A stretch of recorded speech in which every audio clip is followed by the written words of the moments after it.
Assalamualaikum warahmatullahi wabarakatuh. Perkenalkan, kami dari kelompok 1 yang beranggotakan Nadia Fitri Salamah, Arifah Fajrina, Hanisa Dwintari, dan Rizky Septiandini. Pada kesempatan kali ini, kami akan menjelaskan hasil diskusi kami mengenai analisis Undang-Undang Cipta Kerja terhadap ketenagakerjaan Indonesia dengan pendekatan ekonomi terhadap politik. Baik, pertama-tama saya akan menjelaskan terlebih dahulu latar belakang mengapa kami menganalisis mengenai Undang-Undang Cipta Kerja. Jadi, Undang-Undang Cipta Kerja atau yang sering dikenal dengan Omnibus Law Cipta Kerja ini lahir dikarenakan banyaknya peraturan yang saling bertentangan antar satu sama lain sehingga mengakibatkan kecepatan sikap pemerintah dalam mengambil suatu keputusan itu menjadi sangat lambat. Oleh karena itu, Presiden Joko Widodo mengajukan suatu Omnibus Law Cipta Kerja yang akan memangkas puluhan regulasi yang berkaitan dengan ketenagakerjaan dengan cara melakukan pembentukan satu undang-undang secara komprehensif dengan mengkonsolidasi beberapa peraturan perundang-undangan ke dalam peraturan undang-undang yang baru. Dalam proses pembentukan Undang-Undang Cipta Kerja ini pun ada beberapa faktor yang turut mempengaruhinya, baik dari segi budaya, sosial, politik, dan juga ekonomi. Namun, bisa dikatakan bahwa faktor ekonomi ini menjadi suatu faktor yang sangat besar pengaruhnya untuk pembentukan Undang-Undang Cipta Kerja.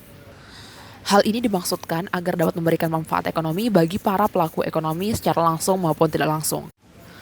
Faktor ekonomi telah mempengaruhi politik, di mana pengaruh tersebut dapat dilihat dari sisi tujuan politik pemerintah yang ingin melakukan cara agar Undang-Undang Cipta Kerja ini dapat segera disahkan.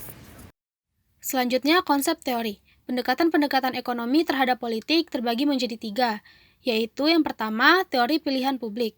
Dalam teori pilihan publik terdapat 2 aliran, yaitu teori pilihan publik normatif dan teori pilihan publik positif. Teori pilihan publik normatif menganalisis sifat-sifat aturan, prosedur, dan institusi dari sistem politik yang dianggap menguntungkan. Sistem politik akan dianggap menguntungkan atau bernilai positif apabila sistem itu dapat memfasilitasi pertukaran secara sukarela dan dapat menyeimbangkan hubungan antara biaya publik dengan keuntungan publik. Sedangkan teori pilihan publik positif menjelaskan bagaimana konsekuensi dari aturan-aturan prosedur dan institusi yang ada. Teori pilihan publik positif mengasumsikan bahwa warga negara telah bertindak sesuai dengan kepentingan diri mereka sendiri, sehingga dampak politik yang terjadi atau aktual dapat dijelaskan dengan konsep kepentingan itu sendiri. Kedua, analisis ekonomi terhadap kebijakan. Analisis ini berhubungan dengan pendekatan neoklasik, di mana pendekatan neoklasik dalam kebijakan ekonomi dapat membantu dalam menjawab 3 pertanyaan, yaitu batas pemerintah atau negara dengan pasar, pengaturan pemerintah, dan cara yang paling baik atau paling efisien untuk mencapai tujuan kolektif. Batas pemerintah atau negara dengan pasar berhubungan dengan teori kegagalan pasar, di mana pasar mengalokasikan semua yang dapat dialokasikan secara efisien. Namun ketika terjadi kegagalan pasar, maka pemerintah harus turun tangan dan menyediakan apa yang tidak bisa disediakan oleh pasar. Selanjutnya, pengaturan pemerintah dengan menerapkan optimalisasi Pareto agar bisa mengimplementasikan kebijakan dengan konsensus mayoritas. Terakhir, cara yang paling efisien untuk mencapai tujuan kolektif dilihat dari dampak kebijakan terhadap kehidupan banyak orang, di mana kebijakan dapat mencapai tujuan dengan biaya yang paling kecil dibandingkan kebijakan lain yang memiliki tujuan yang sama. Ketiga, analisis ekonomi terhadap institusi. Analisis ini memfokuskan pada cara institusi memupuk perilaku instrumental yang berfokus pada hubungan antara institusi dan efisiensi. Efisiensi dari institusi dalam mencapai tujuan kolektif terbagi menjadi 4, yaitu 1. Institusi dan perilaku pasar, 2. Cakupan dari pertukaran pasar, 3. Pola insentif dan disinsentif pertukaran pasar, 4. Penalaran atau telaah ekonomi dan institusi politik. Institusi dan perilaku pasar mengatur syarat-syarat pertukaran dan penentuan siapa yang akan menanggung biaya eksternal, dan juga kesepakatan tentang kepemilikan dan penegakan kontrak serta larangan untuk melakukan pencurian, pemaksaan, dan penipuan. Cakupan dari pertukaran pasar meliputi larangan pertukaran karena alasan personal atau budaya terhadap objek atau sifat tertentu yang membuat pertukaran tidak dapat dilakukan. Pola insentif dan disinsentif pertukaran pasar meliputi pemberian subsidi bagi perusahaan berteknologi canggih ataupun pemberian pajak untuk perusahaan. Penalaran ekonomi dan institusi memandang institusi sebagai variabel eksogen dan juga variabel endogen. Variabel eksogen maksudnya institusi adalah faktor-faktor yang terletak di luar model ekonomi, sedangkan variabel endogen maksudnya adalah institusi merupakan variabel yang harus dijelaskan oleh perilaku ekonomi. Selanjutnya yaitu analisis Undang-Undang Cipta Kerja terhadap ketenagakerjaan Indonesia dengan pendekatan ekonomi. Undang-Undang Cipta Kerja masih menjadi pro kontra di antara politisi, ekonom, dan masyarakat pada umumnya, sehingga menarik untuk dianalisis lebih jauh terkait kaitannya dengan teori pilihan publik. Teori pilihan publik memandang bahwa inti dari analisis adalah pelaku-pelaku individu yang bertindak sebagai anggota dari partai politik, kelompok kepentingan, atau birokrasi, baik ketika individu bertindak dalam kapasitas sebagai pejabat, warga biasa, atau pemimpin dalam perusahaan. Terdapat dua aliran dalam teori pilihan publik, yaitu teori pilihan publik normatif dan teori pilihan publik positif. Yang pertama, yaitu analisis teori pilihan publik normatif.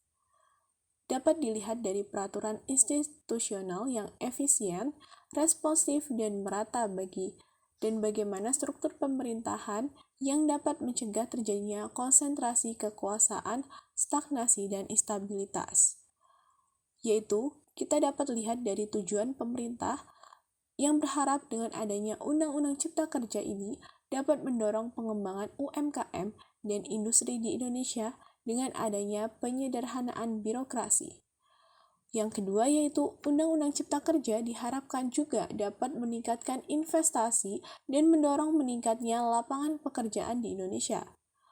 Yang ketiga yaitu Undang-Undang Cipta Kerja dapat menghilangkan tumpang tindih antar peraturan perundang-undangan dan menghilangkan birokrasi yang berbelit-belit. Selanjutnya yaitu analisis teori pilihan publik positif. Pemilihan legislatif merupakan sebuah pasar bagi tempat calon legislator menjual berbagai program legislasi kepada pemilih, seperti halnya pada proses perumusan RUU Cipta Kerja terkait fenomena log rolling dan rent seeking. Bentuk log rolling yang dilakukan yaitu adanya partai koalisi pemerintah yang bekerja sama secara efektif sebagaimana ditunjukkan kekompakannya melalui mengesahkan RUU Minerba, Perpu COVID-19, RUU MK, RUU Bea Matrai, dan RUU Cipta Kerja. Situasi tersebut mengkhawatirkan absennya kemaslahatan pada legislasi Undang-Undang Cipta Kerja, sehingga layak untuk diuji melalui persyaratan log rolling yang baik. Sejati tindakan legislator dapat mendistribusikan kesejahteraan, maka para aktor privat mempunyai insentif membentuk kelompok guna meraih keuntungan atau menghindari nestapa dari legislasi tersebut. Hal tersebut memunculkan adanya kegagalan pemerintah dalam penggunaan teori pilihan publik yang mengaplikasikan analisis ekonomika untuk mendeskripsikan proses keputusan politik. Termasuk di dalamnya adalah teori negara atau aturan pengambilan suara dan tindakan pemilih, partai politik, analisis kebijakan, serta regulasi. Teori pilihan publik seperti halnya kapitalisme menempatkan penyelenggara negara sebagai manusia yang tindakannya dituntun kepentingan pribadi, sebagaimana pada fenomena log rolling yang terjadi pada kasus Undang-Undang Cipta Kerja. Analisis ekonomi terhadap kebijakan Undang-Undang Omnibus Law Cipta Kerja, terjadi kegagalan pemerintah akibat konflik kepentingan sehingga optimalisasi Pareto dan kesejahteraan bersama tidak terjadi yang diakibatkan oleh beberapa faktor diantaranya sebagai berikut. Yang pertama, dirancang dengan terburu-buru dan disahkan pada malam hari meskipun di tengah resesi dan pandemi COVID-19, di mana dana untuk pembentukan Undang-Undang Cipta Kerja ini lebih baik untuk penanganan atau pemulihan pandemi COVID-19, serta diharuskannya dalam transparansi dan akuntabilitas supaya lebih terancang dan melibatkan banyak publik. Yang kedua, Undang-Undang Cipta Kerja ini bertujuan untuk memudahkan kebutuhan tanah bagi para pemilik modal. Maka pemerintah ini ingin memajukan pihak investor yang hendak berinvestasi di Indonesia dan juga akan menekan angka kemiskinan dan ketimpangan sumber agraria di Indonesia. Oleh karena itu, akan mengakibatkan kekayaan alam Indonesia dan akan dimonopoli dan dieksploitasi oleh para pemilik modal atau kapitalis. Yang ketiga, terdapat penyembunyian naskah RUU saat pembahasan di pemerintah dan terbukti naskah tersebut disusun oleh Satgas Omnibus Law berisi 127 orang pengusaha yang berkepentingan. Hal ini juga terdapat perbedaan draft yang diserahkan DPR kepada Istana yang awalnya 812 halaman menjadi 1187 halaman pada draft final. Yang keempat adalah pada Agustus 2021, anggota Ombudsman RI atau ORI, Heri Susanto menyatakan masih banyak peraturan turunan dari UU Cipta Kerja ini belum optimal diimplementasikan karena perbedaan karakter antar kegiatan usaha sehingga membutuhkan regulasi tertentu yang dimana latar belakang penciptaan Undang-Undang Omnibus Law Cipta Kerja ini bertujuan untuk memangkas, menata, dan mengharmonisasi undang-undang. Namun realitanya terbalik ya. Seperti yang kita ketahui bahwa pengesahan Undang-Undang Omnibus Law Cipta Kerja ini terjadi pada masa pandemi COVID-19. Beberapa bulan pasca pengesahan Undang-Undang Omnibus Law Cipta Kerja ini, tepatnya pada bulan Februari 2021, BPS menyatakan bahwa sebanyak 19,1 juta tenaga kerja terdampak pandemi. Namun pada bulan Agustus 2021 ini, persentase porsi wirausaha Indonesia masih rendah, yaitu 3,10% dibandingkan Singapura, Malaysia, Thailand, Vietnam, dan negara maju.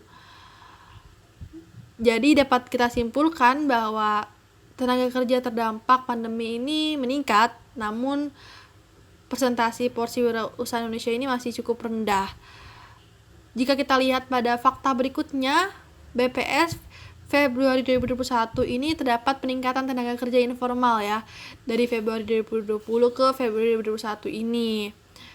Maksudnya apa? Jadi pada Februari 2021 ini ada peningkatan tenaga kerja di mana petani, pedagang ini meningkat. Sektor-sektor yang tadinya formal pindah ke informal. Seperti yang kalimat selanjutnya dibuktikan pada infografis, terdapat penurunan tenaga kerja formal dari Februari 2020 ke Februari 2021, yang dimana seperti sudah dijelaskan sebelumnya, pekerja-pekerja formal, pekerja kantoran ini saat pandemi COVID-19 terdapat PHK massal, pengurangan gaji, pengurangan jam kerja, dirumahkan sementara, dan penundaan gaji, sehingga banyak pekerja formal yang berpindah ke informal seperti pengen betani dan pedagang, namun masih cukup rendah presentasi wirausaha Indonesia. Mengapa seperti itu? Karena beberapa sektor di Indonesia meskipun bertambah anggotanya, namun justru mengalami penurunan produktivitas.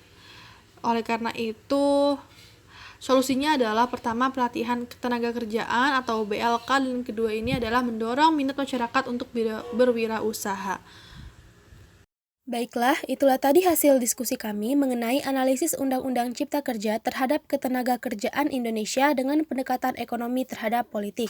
Wabillahi taufiq walhidayah. Wassalamualaikum warahmatullahi wabarakatuh.